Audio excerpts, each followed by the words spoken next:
श्री सीतानाथ समारंभम रामानंदार्य मध्यमाम अस्मदाचार्य पर्यंतम वंदे गुरु परंपराम पवन तनय संकट हरण मंगल मूर्तिरूप राम लखन सीता सहित हृदय बसो सुरभूप सियावर रामचंद्र की। प्रकरण आले से संसार में रहवानी विद्या। એમાં આપણે કાલે જોયું સામર્થ્ય હોય તેમની સાહના પૂરી કરી દેવી, આ રીતે સંસારમાં રહીએ એટલે સુધી આપણે જોયું હતું. કમળનું પાંદડું પાણીમાં રહે છે પણ તે પાણીથી ભીંજાતું નથી. જેવી રીતે કપડાં ભીંજાય છે તેવી જ રીતે તે ભીંજાતું નથી. એવું છે કમળનું પાંદડું પાણી મરે પણ એ પલતું ન એમ કે નથી પલતું ને. હા, પાણી તેની ઉપર પોતાની માફક ગડબડતું રહે છે. એવી જ રીતે જો આપણે સંસારમાં પોતાને માટે ન રહીને માત્ર બીજાઓને માટે જ રહીશું તો આપણે પણ કમળના પાંદડાની માફક નિર્લેપ રહીશું. પાણીમાં રહેવા છતાંય પાણીની માથે દડી જાય, એ પલતું નથી, કોરું જ હોય. એમ આપણે સંસારમાં રહીએ આપણી માટે નહીં, બીજા માટે જીવીને વયા જાય. પરિવાર માટે, કોઈ આપણા જે ઘરના હોય એની માટે જીવીને વ્યા જાય. એનો એક જરાય તમે એને લેપાવ નહીં, એમાં બંધાવ નહીં એની આસક્તિમાં, તો તમને કોઈ એવડાય નડવાના નથી.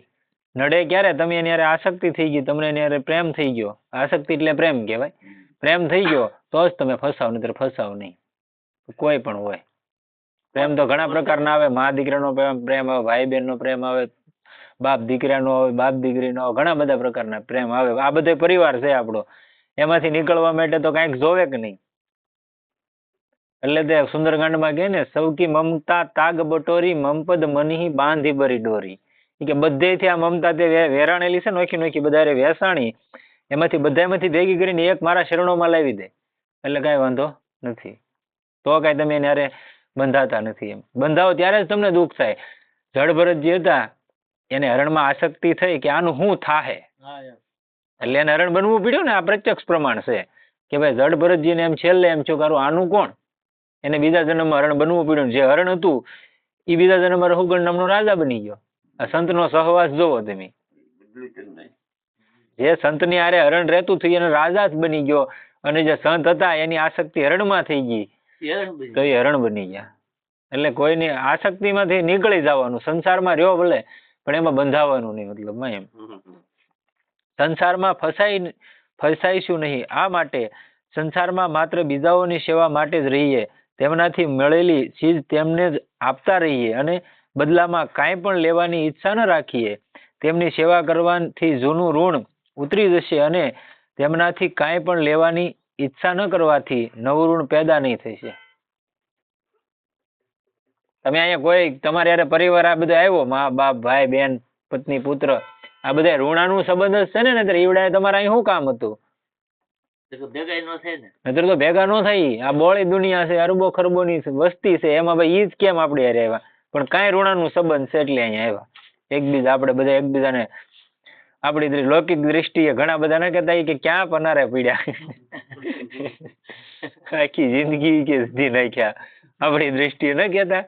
એમને એમ ન આવે, કાંઈક બાકી હોય, કોકને આપણને દેવાનું હોય, આપણે કોકની પાસે લેવાનું હોય, ત્યારે જ તમને માણસો મળે. નહીતર ભાઈ આપણે અહીંયા શું કાંઈ લેના દેના ખરો? હું આમ 25-30 કિલોમીટર ઓલકાની, તમે આમ 150-200 કિલોમીટર ઓલકાથી, આવડા બધા આમથી આવડા નોખા નોખા બધા ભેગા નહીં છે અહીંયા. હે નગર અહીંયા થોડા હોય ભલામણ. એટલે કાંઈક પૂરવનું ક્યાંક હારે બેઠા હશું તો જ આ ભૂમિ માથે તમે બેહી શકો, નગર બેહી ન શકો. નગર તો 1500 માણાની વસ્તુનું ગામ છે ભલામણ, એમાં 15 જણા થોડા નીકળે. કોઈ એક જણો નીકળે, 1% નીકળ્યો. હે એટલે કાંઈક ભલે તમે માનો ન માનો, પણ શાસ્ત્રોનું પ્રમાણ છે, મહાપુરુષો એવું કહે છે કે પૂરવનું કાંઈ પણ ભજન હશે, થોડું ઘણું તે તમે ક્યાંય કરેલું હશે તો જ આમાં બેહી શકાય, નહીતર આમાં નથી બેહાતું. બીજું બધું થાય, આ નથી થતું.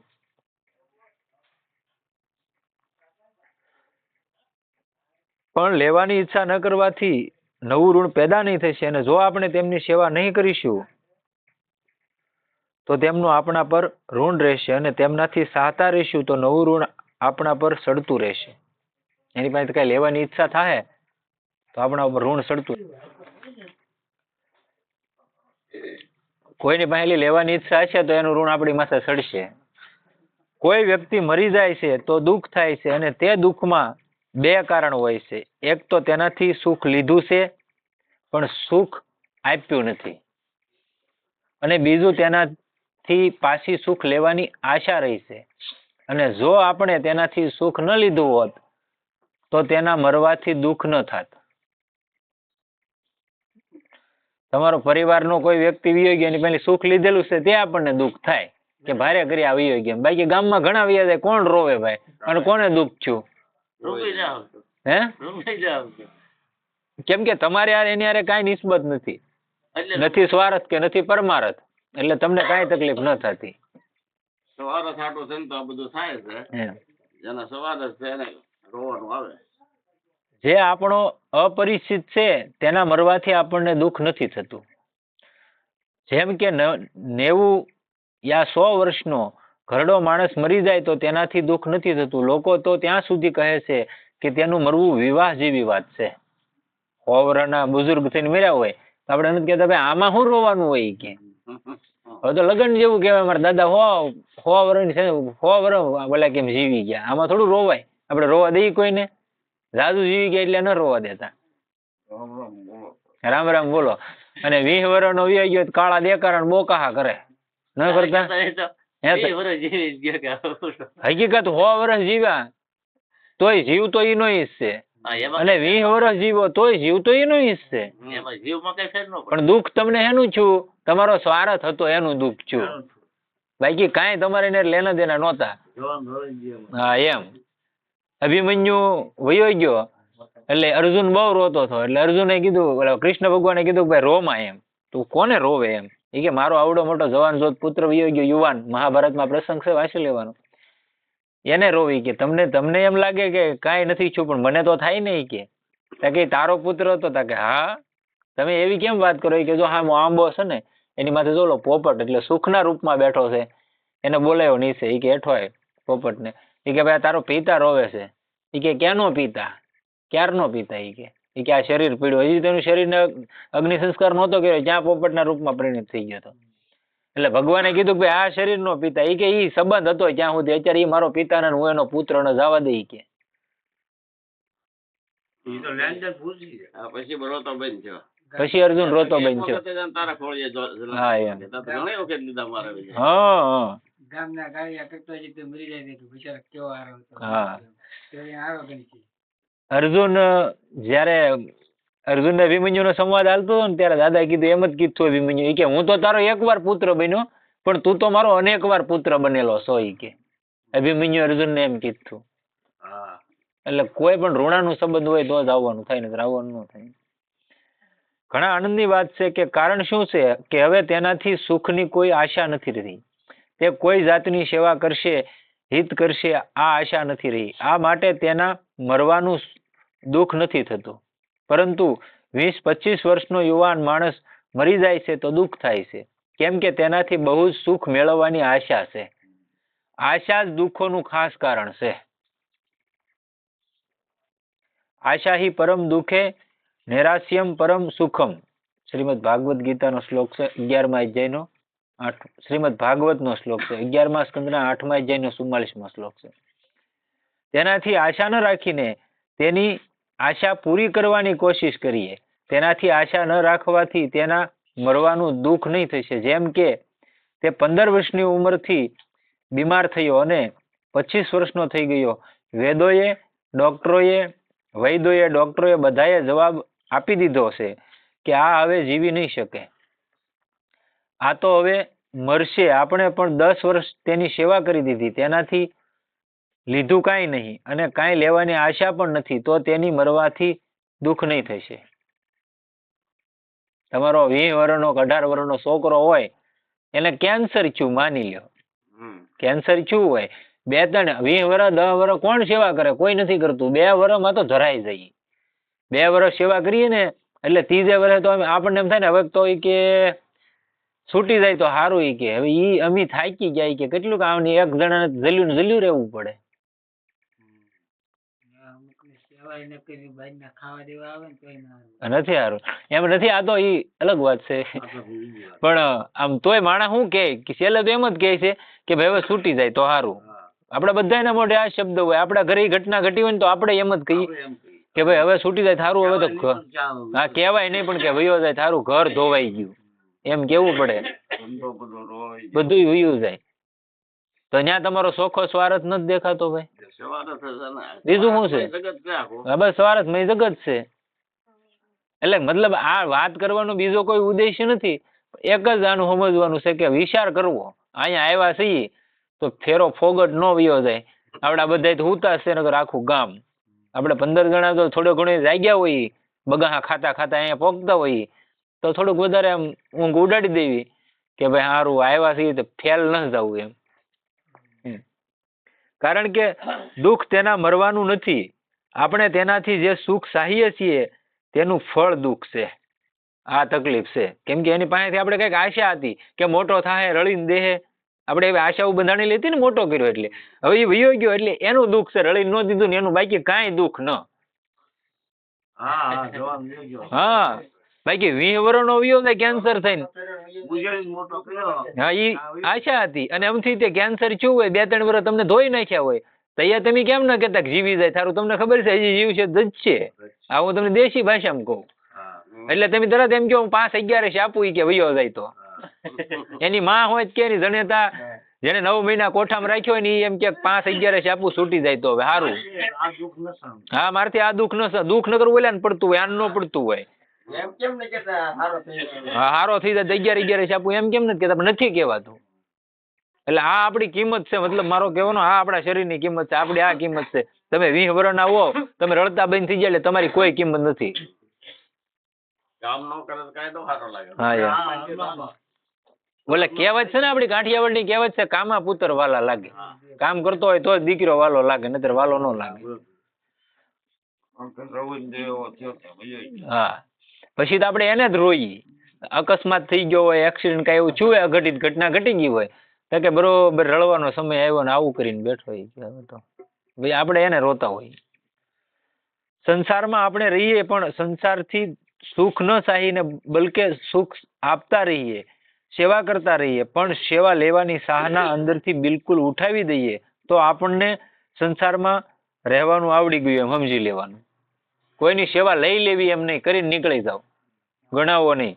તમારા કદાચ ચાલો કોઈ એવો વયોવૃદ્ધ માણસ છે તમે ભાળી ગયા ભાઈ રસ્તે રઝળતા છે આપણે નીકળ્યા આપણા ઘર પાસેથી જ નીકળ્યા સ્વાભાવિક છે ભાઈ. આપણી ફરજમાં આવે આપણે ગ્રહસ્થ છીએ. આપણને એમ થાય કે ભાઈ બટકું રોટલામાંથી આપણે મરી નથી જવાના આપણે ગ્રહસ્થનો ધર્મ છે તે આપણી ફરજમાં આવે ટાઈમ છે તો કે ભાઈ આવો બે ખવડાવવામાં તો આપણને કઈ તકલીફ નથી થઈ જવાની. અમુક એવી સેવા છે પછી કોઈ વયોવૃદ્ધ બીમાર હોય ભલે આપણા ગામમાં જ રહેતા હોય હું તો એમ કહું એનું કોઈ ન હોય એવા માણસની ક્યારેક 2-5 દવામાં મદદ કરી જો ને તો એનાથી જે તમારા જે અનંત જન્મોના પાપો છે એનો ધ્વંસ થઈ જાય. મોટા મોટી દુનિયામાં કોઈ વસ્તુ હોય તો આવા માણસોની પશુની સેવા આનાથી તમારા તરત કર્મો બધા ધોવાઈ જાય. બાકી બીજું એક એવું સાધન નથી કે એનાથી તાત્કાલિક થાય. અને અમુક તિથિને આપણને ખબર ન હોય. વૈશાખ મહિનો આવે એટલે 30 આવે. વૈશાખ મહિનાની વૈશાખ સુદ 30 અક્ષય તૃતીયા કહેવાય. તમે 1 રૂપિયાનું પ્રેમથી દાન કરો તો એનું અક્ષય ગણું દાન કહેવાય. અને કોકનું 1 રૂપિયાનું ખોટું કરી નાખો તો અક્ષય ગણું એનું પાપ લાગે. આપણે તેથી તો 150 ગળા કરી નાખીએ કેમ કે આપણને ખબર જ ન. આ ખીહરને દી આપણે બધા દાન કરીએ માલને પશુને સારો નાખીને એવું કરીએ ને હકીકત તેથી તો સારી વાત છે, બહુ ઉત્તમ છે. પણ આને આ તિથિને દી કરવું જોઈએ એનાથી અક્ષય ઘણું ફળ મળે. પણ ક્યારે આપણને એ વસ્તુની ખબર નથી. પછી આપણે બ્રાહ્મણો હોય કે કોઈ સાધુ સંન્યાસી હોય જે સંન્યાસી આવડા બાપુની તો આપણી સેવા કહેવાય ગ્રહસ્થમાં રહેવા વાળા પણ સંન્યાસી છે એને આપણને ક્યારે ના કીધું કે ભાઈ આ તિથિ છે એ ઉત્તમ છે કે આનું તમે પાલન કરજો આનું તમને એટલું ફળ મળશે એમ ક્યારે આપણને કોઈ ટકોર ન કરી નથી. કોઈ કથાકારો કહેતા આવે નહીં પણ ખબર આવે પણ કે એમ તો આપણને સંસારમાં રહેવાનું આવડી ગયું, આપણે મુક્ત થઈ ગયા. લેવાની ઈચ્છાનું નામ જ બંધન છે. હવે કોઈ આપણી સેવા કરશે તો આપણે સુખી થઈ જઈશું. આ અવળી બુદ્ધિ છે. સેવા લેવાથી તો આપણે ઋણી થઈ જઈશું. એટલે સેવા કોને નહીં લેવાની એ પાછું તમને ચોખવટ કરતો જાઓ. સેવા કોને નહીં લેવાની? આપણે કોઈની સેવા નહીં લેવાની. બાકી આ બાપુ છે એ પાછા બધાની સેવા લઈએ કે કેમ કે ઠાકોરજીની સેવા કરે ભગવાનની, બરોબર? એટલે એને પાછું બધું હાલે. આપણે જે ગ્રહસ્થ છીએ, આપણે આમાં જે જીવી છીએ, આપણી વાત છે, આપણી માટેનું આ ફરજ છે એમ. સુખી કેવી રીતે થઈશું? પાપી માણસની મુક્તિ થઈ શકે છે, પણ ઋણી માણસની મુક્તિ થઈ શકતી નથી.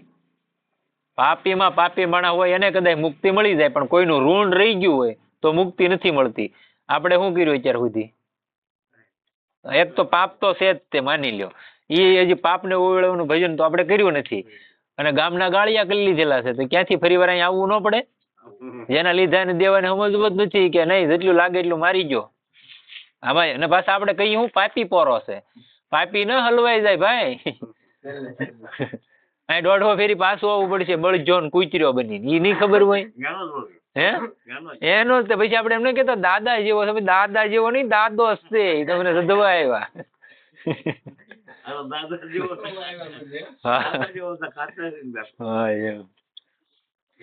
પાપી માણસ પોતાના પાપનું પ્રાયશ્ચિત કરી લેશે અથવા તેનું ફળ ભોગવી લેશે તો તે પાપથી મુક્ત થઈ જશે. પરંતુ બીજાઓથી ઋણ લેવા વાળા અથવા બીજાઓનો ગુનો કરવા વાળાઓની મુક્તિ ત્યારે થશે જ્યારે તેઓ તેમને માફ કરી દેશે. હામો માણસ છે ને તમને માફ કરી દેવો જોવે તો તમે એમાંથી મુક્ત થાવ. બાકી દુનિયામાં એક એવું સાધન નથી કે એને દીધા પહેલા તમે મુક્ત થાવ. આ આધ્યાત્મિક લાઈનની આ વાત છે. બાકી જેને આયલી કરીને વહી જાવ એની માટે તો અલગ વાત છે. આ તો અધ્યાત્મની વાત છે કે તમારે અહીંથી છૂટવું હોય એની. બાકી તમે હો ના કરી નાખો તો એ તમારી મરજીની વાત હોય. એ અહીં દેવા આવવું પડે એ 100%ની વાત. ગમે એવો સમરબંધી હોય ને, કદાચ કોઈ ઋષિ મુનિ હોય એને કોકનું કરી નાખ્યું તો એને દેવા આવવું પડે. એ તો કરે જ નહીં, પણ આ તો કદાચ કોઈનું ઋણ રહી ગયું તેને દેવા આવવું પડે. એમાં છૂટક્યો નહીં, કેમ કે આ પ્રમાણ છે. હે અને આપણે પાછું વળું જ નથી જોતા ગમે એનો ગાળિયો કરવામાં.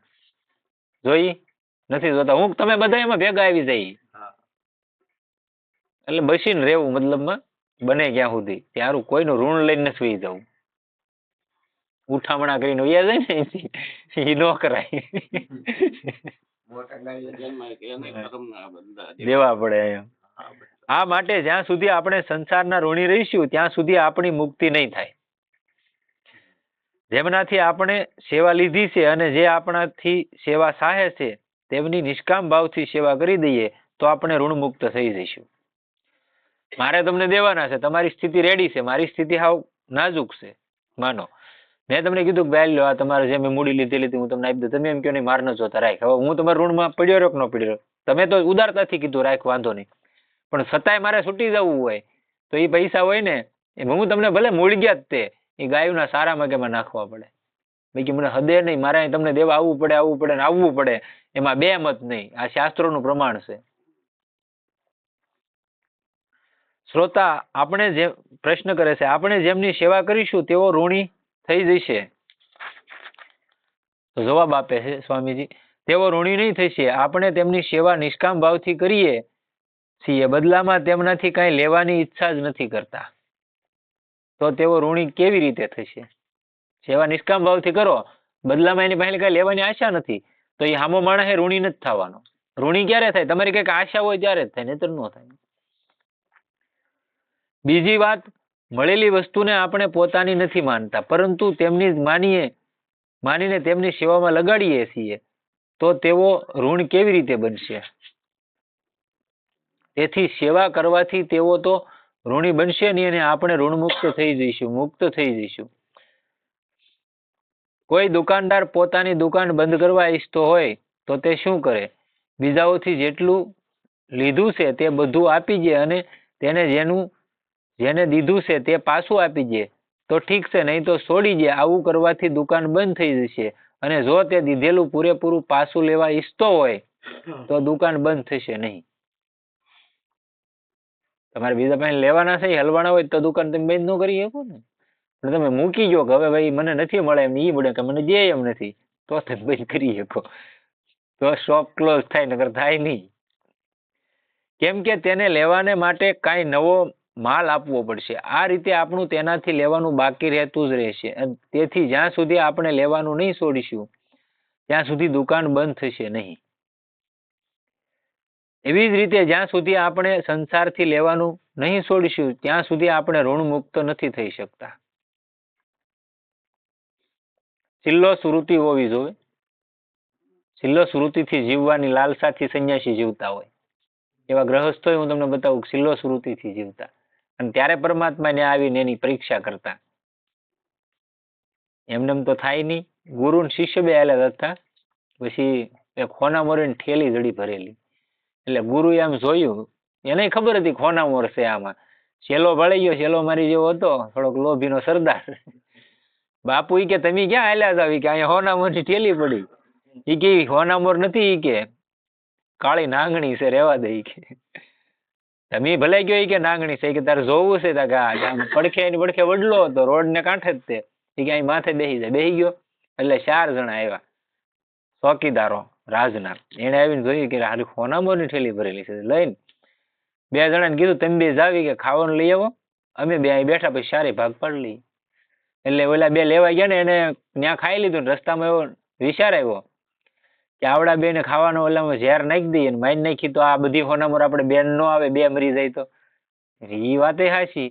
એટલે ઓલા અહીં આવે ને તો ઓલા અહીં બેઠા હતા ને એને એવો વિચાર આવ્યો કે આવડા 2 આવે એને ઈ કે ઉપાડી લઈએ તો આ 2 હોનામોર આ બધી હોનામોર આપણી ન થઈ જાય. એટલે ઓલા આવ્યા ને આવ્યા એટલે ઓલા 2 બેઠા હતા ને એને વધાવી લીધા. ઓલા 2 ઉપાડી લીધા. પછી ઓલા ટિફિન લઈને આવ્યા હતા ભાત. એ ભાતમાં ઓલા ઝેર નાખીને લાવ્યા હતા. ઓલા 2 ખાઈ ગયા. 4 મરી ગયા. હોનામોરની ઠેલી એમને ભરેલી પડી હતી. બાપુ ઓલા ગુરુદેવ કે આ શું છે જોઈ કે આ નાંગણી છે કે બીજું કઈ છે? કે આ તમારી વાત હાચી. કે એટલે હું તને ના પાડતો હતી કે આ કાળી નાંગણી છે, રેવા દેવાય.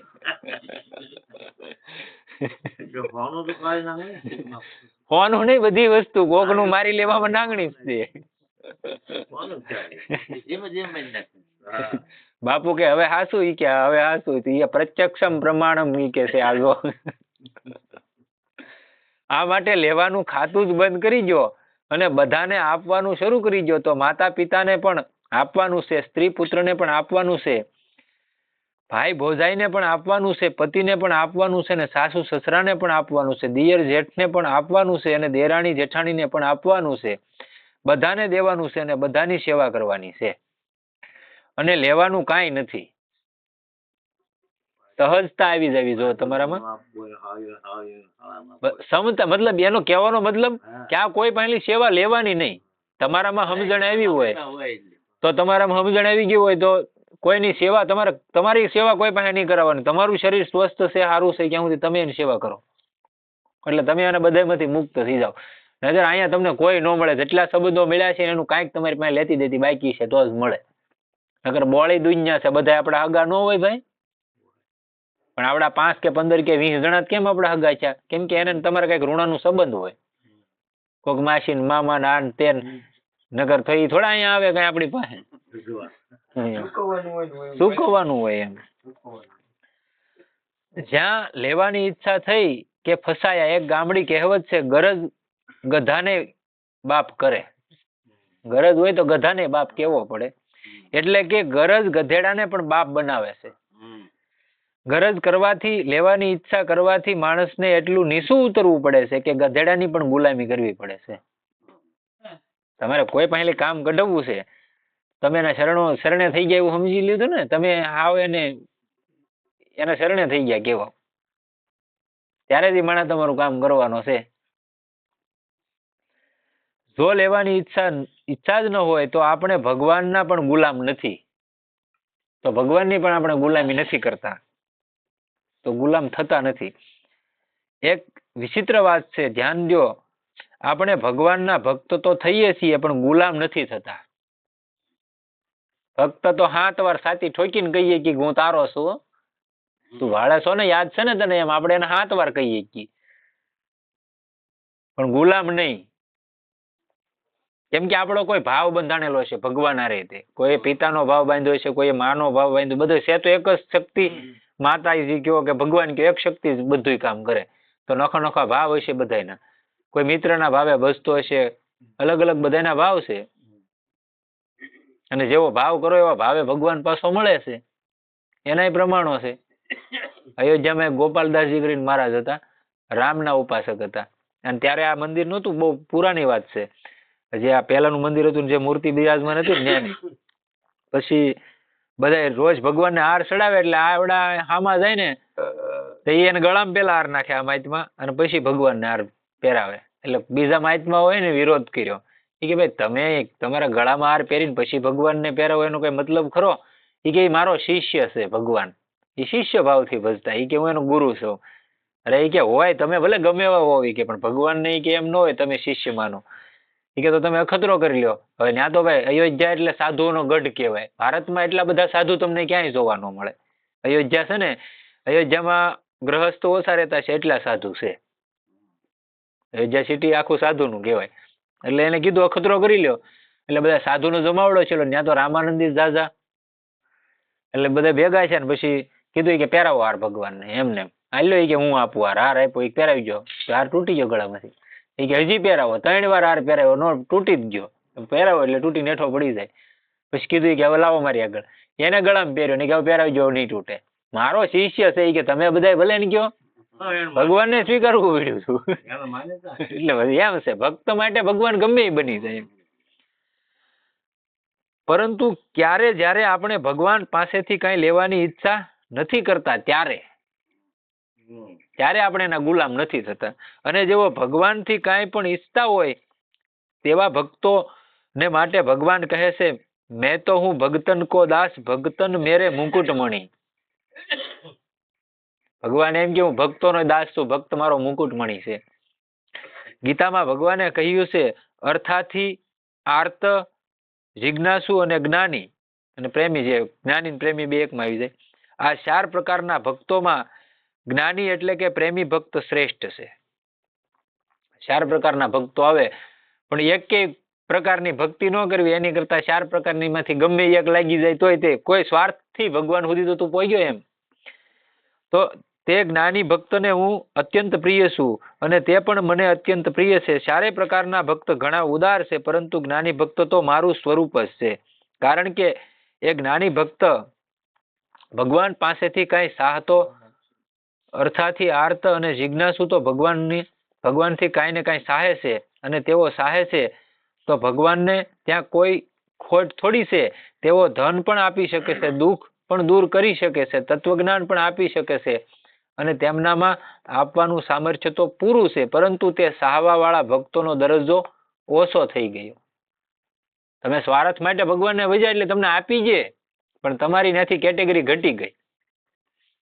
સ્વાર્થ હતો ને તમારો, તમે કોઈ પાણી વસ્તુ લઈ લીધી પછી તમે એને ખબર પડી ગઈ કે આ તો ભાઈ એની કામ હાટું હતું, બાકી મારે એને કઈ સંબંધ નહોતા, આ તો એને સ્વાર્થ હતો મારો ઉપયોગ કરવો હતો ત્યાં સુધી એને મને યાદ કર્યો. આપણે જો લૌકિક વ્યવહારમાં એમ કહેતા હોય તો આ તો ભાઈ પરમાત્મા છે, એ થોડો એમ કઈ ઓલું કરી નાખે. ભગવાન કહે છે હું તો આપતો રહીશ, અપ્રાપ્તની પ્રાપ્તિ અને પ્રાપ્તની રક્ષા હું કરીશ, યોગક્ષેમ વહામ્યમ. પરંતુ હું સાહના ન કરનાર પર કેટલી ઉત્તમ વાત કહી. ન સાહવાથી પ્રેમ થાય છે પરંતુ સાહવાથી પ્રેમ નથી થતો, બલકે બંધન થાય છે. તે આનાથી સાહે છે કે આ તેનાથી સાહે છે તો અંદરો અંદર પ્રેમ નથી થતો. બંને એકબીજાથી સાહે છે તો બંને ઠગ છે. ઠગોમાં ઠગાઈ નથી થતી. સંસારથી સાહવું માનો ઠગાઈ જવું છે. આ માટે સાહનાનો ત્યાગ કરીને સેવા કરવાની છે. આ સંસારમાં રહેવાની રીત છે. સદગુરુદેવ કી જય. આપ બધા ભાઈઓ બહેનો ભાઈઓ બહેનો પોતાના ઘરોમાં એવી રીતે રહો જેમ કોઈ મુસાફર રહે છે. જેમ કોઈ સજ્જન મુસાફર આવી જાય છે અને રાતભર રહે છે તો તે કહે છે કે ભાઈ તમે બધા જમી લ્યો, જે વચ્ચે તે હું જમી લઈશ. તમે બધા પોતપોતાની જગ્યામાં રહો, ફાલતુ જગ્યામાં હું રહી જઈશ. જે કપડાં લતા આપને કામના હોય તે આપ લઈ લ્યો અને જે વધારાના હોય તે મને આપી દો, તેનાથી હું નિર્વાહ કરી લઈશ. પરંતુ રાત્રે જો આગ લાગી જાય તો ચોર ડાકુ આવી જાય, તો કોઈ આફત આવી જાય, બીમારી આવી જાય તો તે બધાની આગળ થઈને મદદ કરે છે અને તેનો ભાવ એ રહે છે કે મેં એમનું અન્નજળ લીધું છે, એમને જ્યાં વિશ્રામ કર્યો છે, આ માટે એમની સેવા કરવી, એમને મદદ કરવી મારું કામ છે. અને જો તે મુસાફર કામ તો બધું કરે પણ તે કાંઈ લેતો નથી અને તો તે બંધાશે નહીં. સવાર થતા જ ચાલવા માંડશે અને જો તે લેવાની ઈચ્છા રાખે તો તે બંધાઈ જશે. આ માટે સજ્જનો સેવા કરો. જે થોડું અન્નજળ લેવાનું છે તે પણ સેવા કરવા માટે લેવાનું છે. કેમ કે અન્નજળ નહીં લઈશું તો સેવા કઈ રીતે કરશું? અમારા એક ઘરડા સંત કહેતા હતા કે સંસારમાં રબરના દડાની જેમ રહેવું જોઈએ, માટીના લોંદાની જેમ નહીં. દડો ગબડતો રહે છે, એટલે દડતો રહે છે જ્યાં મૂકીને, પણ ક્યાંય પણ સોંટતો નથી. પરંતુ માટીનો લોંદો જ્યાં પડે છે ત્યાં સોંટી જાય છે. અને જો મનુષ્ય સંસારમાં સેવા કરવાને માટે જ રહે અને પોતાના માટે નહીં રહે તો તે સંસારમાં સોંટશે નહીં, મુક્ત થઈ જશે. આ જ સંસારમાં રહેવાની વિદ્યા છે. સદગુરુદેવ